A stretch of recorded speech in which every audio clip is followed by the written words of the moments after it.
चले ते नदिया के पार। मोर देवी दुर्गा चले ते नदिया के पार। मोर देवी दुर्गा चले ते नदिया के पार।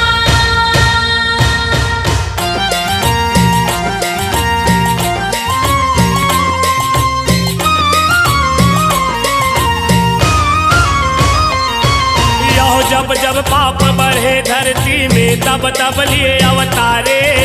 चंड मुंड महिषासुर मारे जगला हूँ बारे।